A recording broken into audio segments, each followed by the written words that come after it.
আসসালামু আলাইকুম।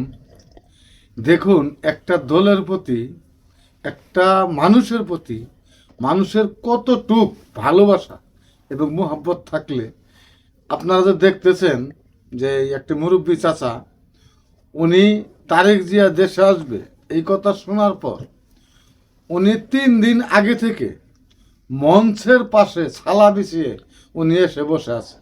যে দেখুন, একটা দলকে মানুষ কতটুকু ভালোবাসলে, কতটুকু মোহাব্বত করলে, কি পরিমাণ এই চাচা বিএনপিকে ভালোবাসে, এতে কিন্তু প্রমাণ হয় যে বিএনপি যে জনগণের একটি দল।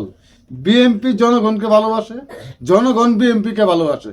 এই চাচার মাধ্যমে এটি প্রমাণ হয় যে এখন বাংলাদেশে বর্তমানে বিএনপির যে জনপ্রিয়তাটা আছে, এটা ধরে রাখলে বিএনপি ভবিষ্যৎ, বাংলাদেশের ভবিষ্যৎ কাণ্ডারি হবে যদি বিএনপি এই জনপ্রিয়তাটা ধরে রাখে। তো আজকে আমি বিএনপির ভাই বোনেদেরকে বলবো, আপনারা ভিডিওটা প্রচুর পরিমাণ শেয়ার করবেন, বাংলাদেশের জনগণ যেন দেখতে পারে যে এই চাচা বিএনপিকে এবং তারেক জিয়াকে কি পরিমাণ ভালোবাসে।